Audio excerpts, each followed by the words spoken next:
The prophecy of Daniel in preterist perspective, the easy parts and the hard parts. I'm Jay Rogers, and what we're doing in this series is going through the 5 visions of Daniel and noticing that there are parts that almost all conservative scholars agree on, and then there are other parts where there's wide disagreement. You just saw in the bumper where it says, if a doctrine is new, it probably isn't true. Dr. R.C. Sproul taught a version of this rule to follow when interpreting difficult biblical passages. Although tradition does not rule our interpretation, it does guide it. If upon reading a particular passage you have come up with an interpretation that has escaped the notice of every other Christian for 2,000 years, or has been championed by universally recognized heretics, chances are pretty good that you had better abandon your interpretation. To begin, I wanted to go over what the different views on eschatology are. On the millennium, or the 1,000-year reign of Christ, there's basically 3 views. We have the premillennial view, the postmillennial view, and the amillennial view. What postmillennialism teaches is that Jesus Christ is now ruling on a throne, that the 1,000-year reign in the book of Revelation, chapter 20, is a figurative 1,000-year reign. It's a metaphor for the kingdom of God, and that during this time there will be an increase of the gospel will leaven the nations. Finally, Christ will come, and at that time there'll be a general resurrection of the living and the dead, and a final judgment. The premillennial view says that Christ returns before the millennium.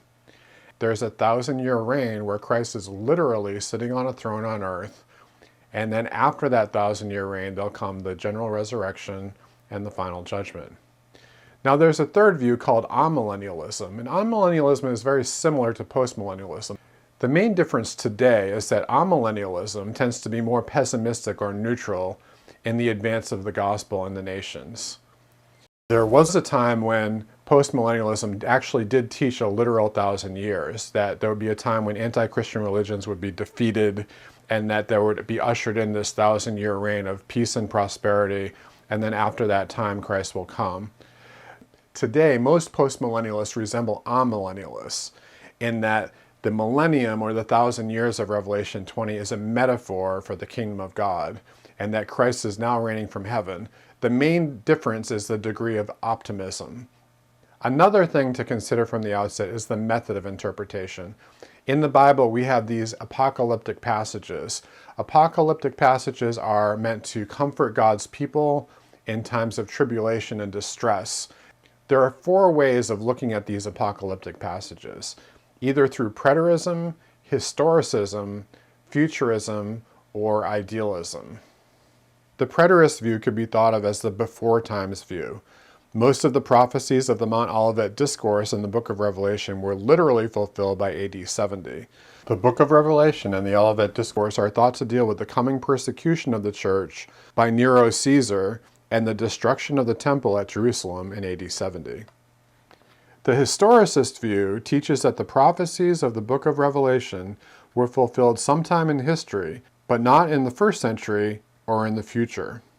The Black Plague of the Middle Ages might be interpreted to be one of the plagues brought by the 4 horsemen of Revelation 6. The Pope, at the time of Martin Luther, is often thought to be the beast of Revelation 13.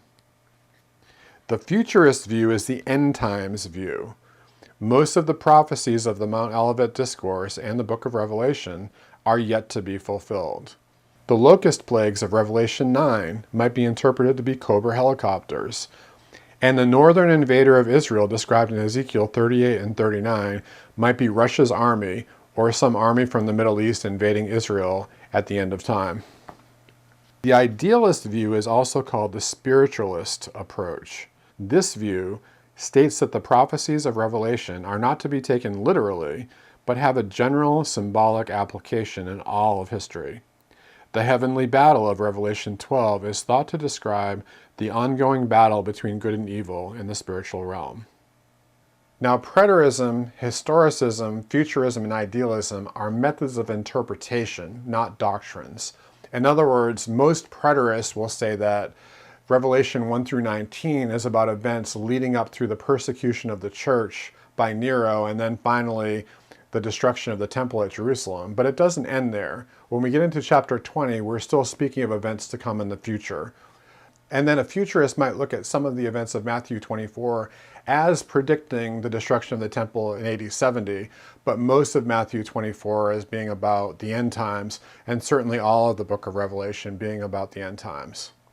It's important to note that Preterism, Historicism, Futurism, and Idealism are methods of interpretation, not doctrines.